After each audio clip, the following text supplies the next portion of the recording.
लेकिन काफी रात तक वो वापस नहीं लौटे, तो उनके छोटे भाई को चिंता होने लगी थी।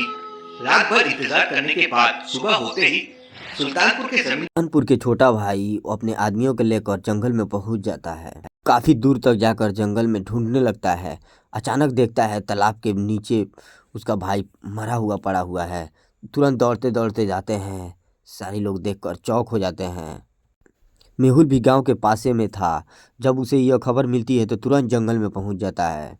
मेहुल डेड बॉडी के पास जाता है और देखता है कि वहाँ पे बहुत लोग थे। सुल्तानपुर के छोटे भाई और उसके गांव के लोग भी आए थे। मेहुल तुरंत उसके छोटे भाई से जाकर पूछता है। मैं डिटेक्टिव में हूँ, मुझे पूरा मामला बताओ। यहाँ पर सोचने वाला बात यह है कि इतने लोग में उसे कैसे पता चला कि यह छोटा भाई इसका है। सोचिए लॉजिकल आर्मी, जरा सोचिए। ध्यान से देखिए चारों लोगों को। हर एक प्रकार के रंग के कपड़े पहने हुए हैं। इसका मतलब गांव वाले जो कपड़े हैं, एक मुराठा बना हुआ है, एक सफारी सूट पहना हुआ है। इसका मतलब यही छोटा भाई हो सकता है। मेहुल तुरंत इसी आइडिया से पता लगा लेता है। उसे बयान देने लगता है। बड़े भैया दोपहर को बंदूक और तलवार लेके शिकार के लिए निकले थे, लेकिन रात तक घर नहीं आए। और जब सुबह आकर मैंने यहाँ देखा तो वो पड़े हुए थे। लगता है किसी जानवर ने भैया को मार दिया होगा। हो सकता है, क्योंकि मैंने सुना है इस जंगल में बहुत ही खूंखार जानवर रहते हैं। मेहुल सभी लोगों से पूछता है, लेकिन सभी लोग एक ही बात बता रहे थे। जमींदार को शिकार करते करते 20 साल हो गए हैं, लेकिन आज तक कोई जानवर उनका बाल भी बांका नहीं कर सका।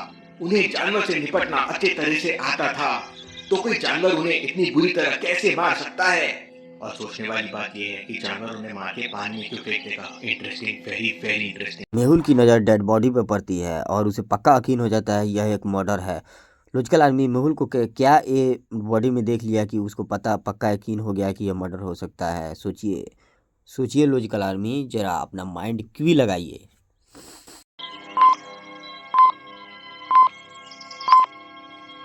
जमींदार के छोटे भाई ने मेहुल को कहा था कि जमींदार जब घर से शिकार के लिए निकला था तो उसके पास बंदूक और तलवार थी, लेकिन यहाँ पे ना तो बंदूक है ना तलवार है।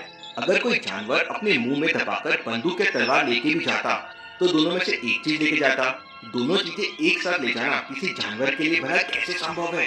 हो सकता है इस जमींदार को किसी जानवर ने नहीं बल्कि किसी और ने मारा हो। मेहुल को वहाँ जितने भी आसपास चीज़ें मिलती है सुराग, वो फिंगरप्रिंट ले लेता है और डॉक्टर संजना के लैब में भेजवा देता है। पूरी तरीके से छानबीन करने के बाद मेहुल बॉडी को उल्टा करता है। उल्टा करने के बाद तुरंत देखता है। इसका मतलब मेरा शक सही था, इस जमींदार का किसी ने मर्डर किया है। लॉजिकल आर्मी, क्या आप पता लगा सकते हैं कि मेहुल जमींदार के बॉडी में ऐसा क्या देख लिया कि वो बोल रहा है कि एक मर्डरी है। सोचिए लॉजिकल आर्मी, अपना डिटेक्टिव आईक्यू लगाइए। ध्यान से देखिए। इस बॉडी को पीछे से गोली मारा गया है, ना तो उसको किसी जानवर ने मारा होगा। ने मारा है। गोली इसकी बॉडी को आर पार नहीं हुई। इसका मतलब गोली काफी दूर से मारी गई होगी। हो सकता है जब ये जमींदार तालाब के किनारे पानी पीने आया हो, किसी ने पीछे से उसे गोली मार दी। पर ऐसा किसने किया होगा और क्यों किया होगा। मेहुल जंगल में छानबीन कर रहा था, तब थोड़ी देर बाद उसके पास एक कॉल आता है और वो आदमी बताता है कि गांव में एक जमींदार का मौत हो गया है। मेहुल तुरंत वह जमींदार के गांव में पहुंच जाता है और डेड बॉडी की जांच करने लगता है। मेहुल वहां पहुंचते ही सभी आदमियों से पूछताछ करने लगता है। मुझे कॉल पर बताया गया था कि एक जमींदार की मौत जंगल में शिकार के दौरान हुई है। फिर उसकी लाश घर पे कैसे आ गई। तब वो गांव वाला आदमी कहता है, सर जमींदार की मौत काफी देर पहले हुई थी और उनके परिवार वाले उनकी डेड बॉडी को वहां से उठाकर घर ले आए।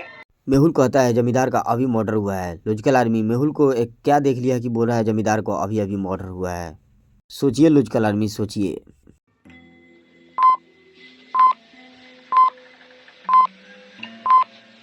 ध्यान से देखिए जमींदार के बॉडी को एक बड़ा सा निशान है। यदि कोई जानवर उसे मारता तो सबसे पहले बड़ा निशान होता, यानी उसके नाखून का निशान होता। कुछ इस प्रकार से देख सकते हैं आप, लेकिन इसे एक नुकीला चाकू से मारा गया है। Very interesting. कोई जमींदारों को मार क्यों रहा है। जल्दी से जल्दी मुझे पता लगाना होगा। मेहुल वहां उपस्थित एक आदमी से कहता है, क्या तुम मुझे जंगल में उस जगह का पता बता सकते हो जहाँ पर इस जमींदार की मौत हुई थी। तब वो आदमी कहता है, जरूर, चलिए मेरे साथ। मेहुल उस आदमी के साथ जंगल में पहुंच जाता है और जंगल में पहुंचते ही थोड़ी देर के बाद एक शेर आता हुआ दिखता है। शेर को देखने के बाद मेहुल और वो आदमी डर जाते हैं और एक पेड़ के पीछे छुप जाते हैं और शेर काफी दहाड़ रहा था। ये शेर हमारे गली में आपको दिक्कत हो जाएगी। मुझे मुझे कुछ करना होगा।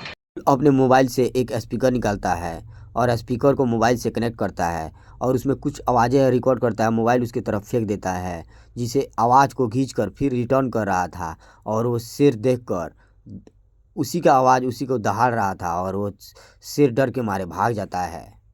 उसके साथ जो आदमी आया था वो बहुत डर जाता है। आता है, मैं अब और आगे आपके साथ नहीं जा सकता, मुझे बहुत डर लग रहा है, मैं वापस जा रहा हूँ। इतना कहते ही वो आदमी वापस लौट जाता है। दोनों मर्डर में कुछ ना कुछ रिलेशन जरूर है। दोनों जमींदारों को मारा गया और जंगल में ही मारा गया। अब जंगल में मेहुल अकेला था। जंगल में बहुत खतरनाक जानवर थे और हिम्मत करके मेहुल आगे बढ़ने लगता है। थोड़ी देर के बाद वह एक जगह पे पहुंचता है जहाँ पे दो रास्ते थे। दो रास्तों को देखकर आप बता सकते हैं कि मेहुल को किस रास्ता का उपयोग करना पड़ेगा, ए या बी। सोचिए लॉजिकल आर्मी, मेरे कमेंट बॉक्स में ज़रूर कमेंट कीजिए। अपने IQ लगाइए लॉजिकल आर्मी। ध्यान से देखिए दोनों रास्तों के, एक में पैर से चलने का निशान है, दूसरे में एकदम फ्रेश है। इसका मतलब गांव वाले आए हैं इसी रास्ते से उस डेड बॉडी को ले गए हैं। मेहुल ए और बी दोनों रास्तों में से बी को चुनता है और उसी रास्ते से निकलने लगता है। थोड़ी देर बाद वह जहाँ पे पहुँच जाता है जहाँ जमींदार की मौत हुई थी। जमींदार को मौत हुआ था वहाँ पे बहुत सारे पैरों के निशान थे और ब्लड भी घिरा हुआ था। आप देख सकते हैं चित्र को ध्यान से। मेहुल तुरंत सोच में पड़ जाता है। जमींदार की डेड बॉडी को लेने आए होंगे, इसलिए यहाँ पर इतने सारे लोगों के पैरों के निशान है। मुझे कोई ना कोई सुराग यहाँ जरूर मिल जाए। तभी मेहुल को कुछ देर के बाद एक आवाज़ आता है और पीछे से आकर एक आदमी धक्का देता है। मेहुल गिर जाता है और अपनी गन निकाल कर फायरिंग करने लगता। आलिया हंसने लगती है। सर, मैं हूँ। आप मुझे अकेले छोड़ के चले गए थे, लेकिन मैं आपको अकेला नहीं छोड़ती हूँ। आलिया, छोटी बच्ची हो क्या? अभी मैं तुम पे गोली मारने वाला था। तभी आलिया एक मेहुल को अंगूठी देती है। आप बताती है मुझे यही जंगल के पासे में मिली थी अंगूठी।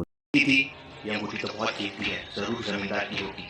तभी आलिया मेहुल को बताती है कि दोनों जमींदार रिश्तेदार है। सुल्तानपुर के जमींदार का भाई ये जमींदार का जवाई है। Interesting, very very interesting. मतलब हो सकता है खून करने वाला कोई एक ही आदमी हो। वेल डन आलिया, तुमने एक अच्छा सुराग ढूंढ लिया है। मेहुल और आलिया दोनों अंगूठी लेकर गांव आ जाते हैं। उसके बेटा से पूछते, वो तुम्हारे पापा की थी? तब वो लड़का कहता है, नहीं सर, मेरे पापा ऐसी कोई भी अंगूठी नहीं पहनते थे। Interesting, very very interesting. अब तो पक्का ये अंगूठी खूनी की है और खूनी बड़े घर का है जो इतनी महंगी अंगूठी पहनता है। मेहुल वो अंगूठी लेकर गांव के सुनार के पास जाता है और सुनार से वो अंगूठी के बारे में पूछने लगता है। अंगूठी मैंने ही बनाई थी। ये अंगूठी मैंने सुल्तानपुर के जमींदार के छोटे भाई के लिए बनाई थी। वो इस गांव के दामाद है। तुरंत समझ जाता है यह सुल्तानपुर के छोटे भाई का ही काम हो सकता है। तो सुल्तानपुर में उसकी अंगूठी यहाँ कैसे आती? तो सुल्तानपुर जाकर उसके भाई को पकड़ लेता है और उसके भाई को सच सच बताने लगता है। बता देता है कि उसने ये सब अपने भाई की जायदाद और अपनी पत्नी के मायके की जायदाद हड़पने के लिए किया था। इस प्रकार मेहुल ये केस सॉल्व कर लेता है और उसे पकड़ लेता है। डिटेक्टिव मेहुल और आलिया रॉक्स।